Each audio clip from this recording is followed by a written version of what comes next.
வணக்கம். ஒரு சின்ன கேப்புக்கு அப்புறம் உங்களெல்லாம் மறுபடியும் சந்திக்கிறதுல ரொம்ப சந்தோஷமா இருக்கு. எனக்கு கொஞ்சம் ஹெல்த்து சரியில்ல, த்ரோட்டு சரியில்ல, கோல்டு, ஃபீவர் எல்லாம் இருந்ததுனால தான் என்னால படிக்க முடியல. ஆனா நெறைய பேர் ஏன் உங்க குரல கேட்காம இருக்க முடியல, படிக்கலையே ஸ்டோரீஸ் ஏன் வரலன்னு கேட்டதுனால, இன்னைக்கு நான் ட்ரை பண்றேன். ஒரு சிறு கதை படிக்கலான்னு இருக்கேன். அதுக்காக தான் நான் சொன்னேன். ஒரு வாரம் நான் பழசு என்னோடய ரெக்கார்டிங் இருந்தது. அதை நான் அப்லோட் பண்ணி போடுறேன். இந்த சேனலில் இல்லை, இதை பழைய சேனலில் இருந்ததுன்னு கூட சொன்னேன். இல்லை நீங்கள் புதுசாக படிங்கன்னு சொன்னதுனால தான் புதுசாக என்னால் படிக்க முடியல. ஆனாலும் நான் படிக்கலை இது வரைக்கும் எதுவும். இப்போ இன்றைக்கி நான் ட்ரை பண்ணுறேன். இன்றைக்கி நான் படிக்க போகும் கதையின் தலைப்பு தாய்மை எனப்படுவது. இது ஒரு சிறுகதை. எழுதியவர் சரசா சூரி அவர்கள். கதைக்கு போகலாமா? நெக்ஸ்ட். தன் முன்னால் இருந்த அழைப்பு மணியின் பொத்தானை அமுக்கினாள் doctor Manonmani. MBBS MD gynaecologist. அவளுடைய ரிசப்ஷனிஸ்ட் ஃபாத்திமா அடுத்த பேஷண்ட்டின் ஃபைலை கொண்டு வந்து வைத்துவிட்டு நியூ என்ட்ரி என்று சொல்லிவிட்டு போனாள். ஃபைலை திறந்து பேரை படிக்கும் போதே, நான் உள்ளே வரலாமா டாக்டர் என்ற இனிய குரல். உள்ளவாமா. உள்ளே நுழைந்த பெண்ணை பார்த்ததும் ஒரு நிமிடம் மனோன்மணிக்கு ஒரு சின்ன ஷாக். உடனே சமாளித்து கொண்டாள். உட்காருமா. வந்தவள் பெண்ணல்ல, சிறுமி. மிஞ்சி போனால் 15 வயது இருக்கும். ஒரு சாயம் போன ஜீன்ஸும் மஞ்சள் நிற டிஷர்ட்டும் அணிந்திருந்தாள். ஒற்றை பின்னலாய் முடி நீண்டு இடுப்பு வரை தொங்கியது. அதை முன்னுக்கும் பின்னுக்கும் தள்ளுவதாய் இருந்தாள். கொஞ்சம் நெளிந்தாள். ஆனால் பயமில்லாமல் முகத்தை நேராக பார்த்தாள். உட்காருமா. சொல்லுமா. எப்படி ஆரம்பிப்பது என்று தெரியாமல் தயங்குவது புரிந்தது. என் பேரு வர்ஷா. வயசு 14. அப்புறம்? ஃபைலை பார்த்து கொண்டு பேசினாள் மனோன்மணி. நான் இங்கே ஒரு ஸ்கூலில் 9th ஸ்டாண்டர்ட் படிக்கிறேன். சொல்லுமா வர்ஷா. டாக்டர், எனக்கு பீரியட்ஸ் தள்ளி போயிருக்கு. ஓரளவுக்கு மனோ இதை எதிர்பார்த்தாள் என்றாலும் ஸ்ட்ரெயிட் ஃப்ரம் ஹார்ஸ் மவுத் கேட்பது ஒருவித சங்கடத்தை ஏற்படுத்தியது. 30 வருடங்களுக்கு மேல் மகப்பேறு மருத்துவராய் மருத்துவக் கல்லூரி மகப்பேறு மருத்துவத்துறையில் சிறிது காலம் டீனாக இருந்துவிட்டு இங்கிலாந்தில் உள்ள மான்செஸ்டர் மருத்துவமனையில் 3 ஆண்டு காலம் சிறப்பு பயிற்சி பெற்ற மனோன்மணிக்கு இது மாதிரியான அனுபவம் புதிதாக இருக்க முடியாது. ஊருக்கு சற்றே ஒதுக்குப்புறமாய் சக்தி மகப்பேறு மருத்துவமனையின் சொந்தக்காரியாய் கைராசி டாக்டர் என்ற பெயர் எடுத்த மனோவுக்கு, அதுவும் teenage pregnancy, the physical, psychological and emotional care என்ற ஆய்வுக்காக சிறப்பு கௌரவம் பெற்று இங்கிலாந்து அரசால் தேர்ந்தெடுக்கப்பட்டு 3 வருடங்கள் மான்செஸ்டர் மருத்துவமனையில் ஆராய்ச்சி மேற்கொண்டவளுக்கு வர்ஷாவின் வாயிலிருந்து வந்த வார்த்தைகள் அதிர்ச்சி அளிக்க வாய்ப்பில்லை. கொஞ்சம் விவரமாக சொல்ல முடியுமா? டாக்டர், எனக்கு எப்போவுமே பீரியட்ஸ் ரெகுலராக வரும். ஆனால் இந்த தடவை மேலே சொல்லு. 15 நாளைக்கு மேலே ஆயிடுச்சு. வயசுக்கு வந்து எவ்வளோ நாள் இருக்கும்? 1 வருஷம்தான் ஆகுது டாக்டர். பயமாக இருக்கு டாக்டர். என்னன்னு? ப்ரெக்னெண்ட்டாக இருக்கேனுன்னுட்டு. எதனால் அந்த சந்தேகம்? டெஸ்ட் எடுத்து பார்த்தியா? இல்லை டாக்டர்.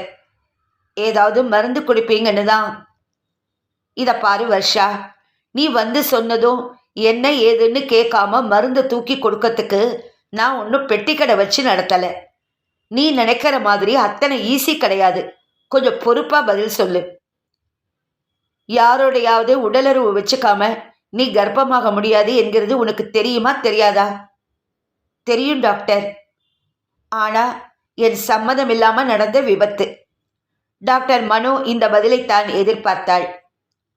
முதல்ல உன்னை டெஸ்ட் பண்ணுறேன், அப்புறம் விவரமாக எனக்கு தெரியணும். கர்ட்டனை இழுத்து மூடிவிட்டு அவளுடைய கடமையை தொடர்ந்தாள். உட்கார், இதோ வரை. என்ன டாக்டர், பிரெக்னென்ட் தானே? வர்ஷாவின் துணிச்சல் டாக்டருக்கு எரிச்சலாய் இருந்தது. இது என்ன அசட்டு துணிச்சல் பெண்ணே? இப்போ சொல்லு. என்ன 2-3 பொறுக்கி பசங்க ரேப் பண்ணிட்டாங்க டாக்டர். கொஞ்சமும் பதட்டப்படாமல் சொன்னாள். வீட்டுக்கு தெரியுமா? இல்லை டாக்டர்.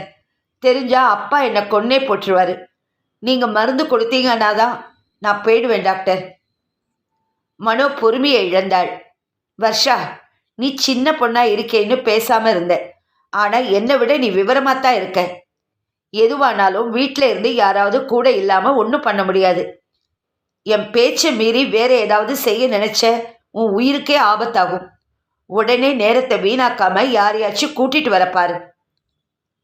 கோபத்துடன் சடாரென்று நாற்காலியை தள்ளிவிட்டு எழுந்தாள் வர்ஷா. இப்ப கோபப்பட்டு பிரயோஜனம் இல்லை. அடுத்து நடக்க வேண்டியதை பாரு. என்னால என்ன செய்ய முடியுமோ நிச்சயம் செய்வேன். உன் மேல எனக்கு அக்கறை இருக்கு வர்ஷா. சீக்கிரம் வருவேன்னு எதிர்பார்க்கிறேன். அன்றைக்கு மனோவுக்கு கிளினிக்கில் கூட்டம் அதிகம் இல்லை. சீக்கிரமே வண்டியை எடுத்துக்கொண்டு கிளம்பி விட்டாள். பர்வதம்மா சூடான பக்கோடாவும் காப்பியும் கொண்டு வைத்தாள். குளித்து உடை மாற்றி சிறிது நேரம் ஓய்வெடுக்க படுக்கையில் சாய்ந்தாள். மனோ சின்ன வயது முதல் கண்ட கனவு மருத்துவராக வேண்டும் என்பதே. அப்பா அம்மாவும் அதற்கு பூரண ஒத்துழைப்பு கொடுத்தனர். திருமணம் என்பது அவளை பொறுத்தவரை அனாவசியமாய் தோன்றியது.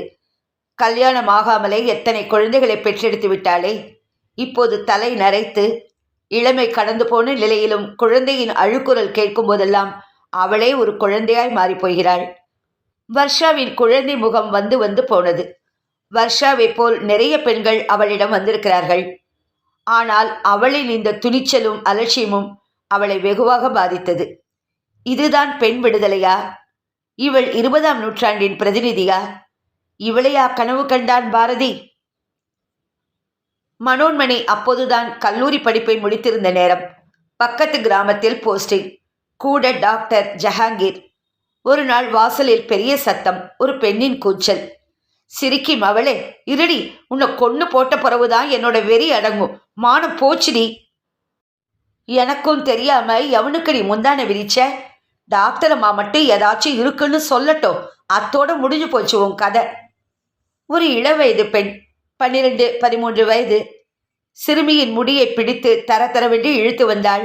கன்னத்தில் மாறி மாறி அரை வேறு. நிறுத்துமா, இது ஆஸ்பத்திரி. இங்க இப்படியெல்லாம் கூப்பாடு போடக்கூடாது. உள்ளவா. ஆயா அதட்டினாள். டாக்டர் அம்மா, என் மானம் போச்சே. ஆகாததை பண்ணிவிட்டு அமுக்குடி மாதிரி நிற்கிறாளே. இந்தாம்மா, உன்னோட ஒப்பாரிய வீட்டோட வச்சுக்க. உட்கார் இந்த பெஞ்சில். இப்போ டாக்டர் அம்மா வந்துடுவாங்க. மனோவே வெளியில் வந்தாள். உள்ள வாங்க. ஏன் இப்படி சத்தம் போடுறீங்க? மனோ இருக்கையில் அமர்ந்து கொண்டாள். மனோ முன்னாலேயே அந்த சிறுமியை முதுகில் மொத்து மொத்தென்று மொத்தினாள் அந்த பெண். ஏம்மா, உனக்கு என்ன புத்தி கெட்டு போச்சா? குழந்தையை போட்டு இப்படி அடிக்கிற? வெறி பிடித்தது போல ஆனாள் அந்த பெண்மணி. குழந்தையா? இவளா? இவளே ஒரு குழந்தைய வயிற்றுல வாங்கிட்டாளே டாக்டர் அம்மா. ஏதாவது ஊசி போட்டு 2 பேத்தையும் கொன்னுடுங்க. மனோ எழுந்து அவள் கையை பிடித்து உட்கார வைத்தாள். மலங்க மலங்க முழித்து கொண்டிருந்தாள் செல்வி. உருண்டை முகம், கருகருவென்ற முகமும் முடியும் கண்களும் குள்ளமான உருவம், சாயம் போன சீட்டி பாவாடையும் நீல தாவணியும், குழந்தைத்தனமான முகத்துடனும் என்ன நடக்கிறது என்று புரியாமல், இதை பாருங்கம்மா, 3 மாதம் முடிய போகுது. மயக்க மருந்து கொடுத்துதான் சுத்தம் பண்ணணும். பயப்படாதீங்க. நாளைக்கே அட்மிட் பண்ணிடுங்க. அவளுக்கே தெரியாமல் நடந்த காரியத்துக்கு அவளுக்கு தண்டனை கொடுக்காதீங்கம்மா. சிறிது நேர வாக்குவாதத்துக்கு பின் மறுநாள் வர சம்மதித்தாள். மனோன்மணி அன்றிரவு முழுவதும் தூங்கவில்லை. கசப்பான முதல் அனுபவம். காலையில் 8 மணிக்கே ஆபரேஷன் தியேட்டரில் தயாராய் காத்திருந்தாள். மனோ கூட ஜஹாங்கீரும் இருந்தான். மணி 2ஐ தாண்டி விட்டது. மனோவுக்கு ஒரே கோபம். ஏன் இப்படி பொறுப்பில்லாமல்? காந்தி அம்மா, உங்களுக்கு நேத்து வந்த அம்மா எங்கிருக்காங்கன்னு தெரியுமா? பக்கத்தால் எங்கேயோ தான் சொல்லிச்சு. பார்த்துட்டு வரவா? காந்திமதி இப்படி ஒரு செய்தியை கொண்டு வருவாள் என்று மனோ கனவிலும் நினைக்கவில்லை. அம்மாவும் பெண்ணும் அரளி விதையை அரைத்து குடித்து மனோ இடிந்து போனாள். மனோ, இந்த கிராமத்தில் இதெல்லாம் சாதாரணம். இதுக்காக இப்படி மனசொடிஞ்சு போகாத. நாம இது மாதிரி எவ்வளவோ பார்க்க வேண்டியிருக்கும். ஜஹாங்கீர் மட்டும் இல்லை என்றால் அன்றைக்கே வேலையை ராஜினாமா செய்திருப்பாள். மணி 9 விட்டது. மனோ மெதுவாய் கண்ணை திறந்து பார்த்தாள். ஞாயிற்றுக்கிழமை. வாரத்தில் கிடைக்கும் ஒரு நாள் சொர்க்கம். மனோவுக்கு தூங்குவது ரொம்ப பிடிக்கும். மற்ற நாளில் காட்டும் சுறுசுறுப்பை ஈடுகட்டுவது போல ஞாயிற்றுக்கிழமைகளில் முழு சோம்பேறியாகி விடுவாள். பேப்பரும் காப்பியும் தயாராய் இருந்தது. பர்வதம் தானும் ஒரு காப்பி டம்ளருடன் அருகில் அமர்ந்தாள். இப்படித்தான் துவங்கும் மனோவின் விடுமுறை நாட்கள். அந்த வாரம் நடந்த எல்லா விஷயங்களையும் ஒன்று விடாமல் பர்வதத்திடம் சொல்லியாக வேண்டும். இல்லை இல்லை, பர்வதத்துக்கு தெரிந்தாக வேண்டும். ஏம்மா, அந்த பொண்ணை நினைச்சு கவலைப்படுறீங்க போல. எங்க ஊர்ல கூட 2-3 பொண்ணுங்க கலைச்சிட்டு வந்ததா சொன்னாங்க. பொட்ட பிள்ளைங்களுக்கு இப்ப தைரியம் கூடி போச்சு. எங்க போய் முடிய போகுதோ தெரியலையே. நமக்கு நல்ல வேளை, அந்த கவலை இல்லை. பர்வத அம்மாவும் மனோவை போலத்தான் ஒண்டிக்கட்டை. ஆமாம்மா, உங்ககிட்ட ரொம்ப நாளா கேட்கணும்னு இருந்தேன். நீங்க வெளிநாட்டில் இருந்தீங்களே, அங்க எப்படிம்மா? மான்செஸ்டர் போய் 6 மாதம் ஆகியிருந்தது. 15 வயது பெண், கூடவே அதே வயதில் ஒரு பையன். இருவருமே பார்த்தால் 18 வயது வளர்ச்சி. என் பெயர் எம்மா. இது என்னோட பாய் ஃப்ரெண்ட் நிக். சொல்லுமா. நாங்கள் 2 வருஷமாக லவ் பண்ணுறோம். நான் கன்சீவ் ஆயிருக்கேன். இப்போ எவ்வளோ மாதமாச்சு? 3 மாதம் முடிஞ்சுது. அபார்ட் பண்ணணுமா? No no, I want my baby. Nick loves babies இல்லையா நிக்? அவனை அப்படியே கட்டிப்பிடித்து முத்தமிட்டான். மனோவுக்கு தான் இந்த கேள்வியை கேட்டிருக்க வேண்டாம் என்று தோன்றியது. இப்போ உனக்கு வயசு 15 தானே? இதை பெற்று வழக்கத்தில் இருக்கிற கஷ்ட நஷ்டங்கள்லாம் யோசிச்சு பார்த்தியா? ஆமாம் டாக்டர் மனோ, நானும் நிக்கும் வீக்கெண்டில் வேலைக்கு போகிறோம். இப்போவே பணம் சேர்க்க ஆரம்பிச்சிருக்கோம். அப்பா அம்மா சப்போர்ட் எனக்கு துளி கூட கிடையாது. ஆனால் நிக் வீட்டில் முழு சப்போர்ட். நிறைய கவுன்சிலிங், ஸ்கேன், மருந்து மாத்திரைகள். அழகான பெண் குழந்தையை தூக்கி கொண்டு பூங்கொத்துடன் வந்தார்கள். இவளுக்கு மனோ என்று பெயர் வைத்திருக்கிறோம். உங்கள் பிளெஸ்ஸிங்ஸ் தேவை. பர்வதம், சின்ன வயசில் குழந்தை பெற்றுக்கிறத கண்டிப்பாக ஒருபோதும் நான் ஆதரிக்க மாட்டேன். ஆனால் அவங்களோட நேர்மையை நான் பாராட்டுறேன். அந்த பையனின் பொறுப்புணர்ச்சியை பார்த்து வியந்து போகிறேன். திங்கட்கிழமை பொதுவாக கிளினிக்கில் கூட்டம் அதிகம் இருக்கும் நாள். போனதுமே ஆரம்பித்தால்தான் 3 மணிக்கு முடியும். அந்த கூட்டத்திலும் கண்கள் வர்ஷாவை தேடின. கொஞ்ச நேரம் காத்திருந்தாள். வர்ஷா வரவில்லை. ஏதாவது ஏடாகுடமாய் பண்ணியிருப்பாளோ? வேலை பளுவில் சீக்கிரமே தூங்கிவிட்டாள். மறுநாளும் வர்ஷா வரவில்லை. புதன்கிழமை நுழைந்ததுமே இன்ப அதிர்ச்சி. முதல் ஆளாக வர்ஷா, கூடவே 20 வயதில் ஒரு பையன், நல்ல ஸ்மார்ட். பார்த்தவுடன் எழுந்து கிரீட் பண்ணினார்கள். உள்ள வாங்க. இன்றைக்கு வர்ஷா மிகவும் அழகாக தெரிந்தாள். முடியை அவிழ்த்து விட்டிருந்தாள். மஞ்சளில் பச்சை பூ போட்ட டாப்ஸும் பச்சை நிற பேண்ட்டும் அவளுக்கு நன்றாக பொருந்தி இருந்தது. Good morning doctor. இது என்னோட அண்ணா பிரதீப். அண்ணாவா? அம்மா அப்பாவை கூட்டி வர சொன்னால். சரி, உட்காருங்க. வர்ஷா, நான் அப்பா அம்மாவை தானே கூட்டி வர சொன்னேன். பிரதீப் தான் எனக்கு எல்லாமே. நடந்ததெல்லாம் இவனுக்கு தெரியும். பிரதீப், என்ன பண்ணுற? கல்லூரியில் முதல் வருடம் பிகாம். சொல்லு. 1 மாதம் முந்தி ஒரு நாள் நானும் வர்ஷாவும் ஆஸ்பத்திரியில் அட்மிட் ஆன எங்கள் அத்தையை பார்த்துட்டு பக்கத்து பஸ் ஸ்டாப்பில் நின்றுட்டு இருந்தோம். இருட்டி போச்சு. திடீர்னு 3 ரவுடி பசங்க என்னை அடித்து போட்டுட்டு என் கண் முன்னாடியே வர்ஷா வாயை பற்றி இழுத்துட்டு போனாங்க. என்ன ஒரு காலி கட்டடத்தில் இழுத்துட்டு போய் மாற்றி மாற்றி லேசாய் ஒரு விசும்பல். கர்ச்சிப்பால் முகத்தை மூடிக்கொண்டாள்.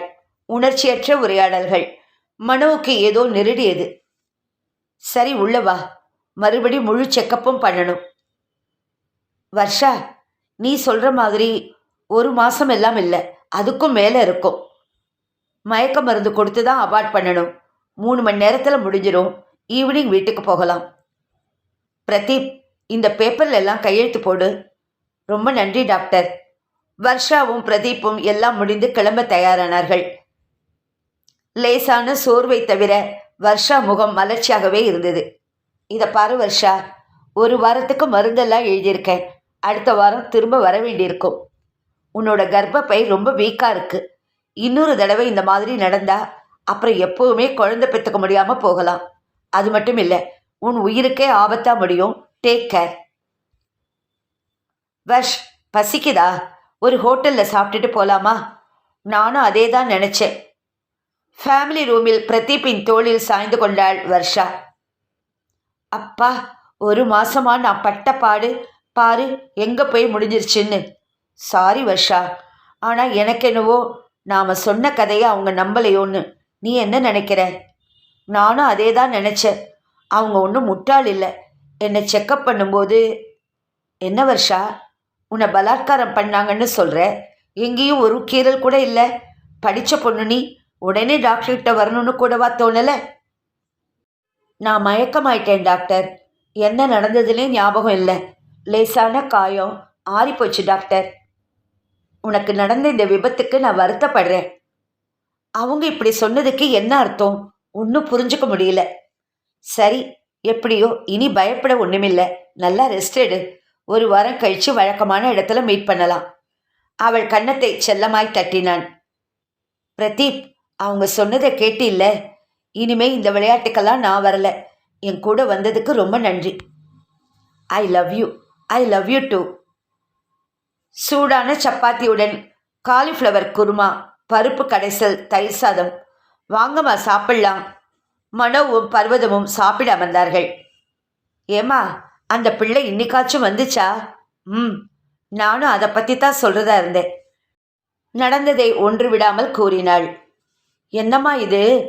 முழு பூசணிக்காயை சோத்தில் மறைச்ச கதையாவில் இருக்குது. நீங்கள் நல்லா திட்டி அனுப்பியிருக்கணும்.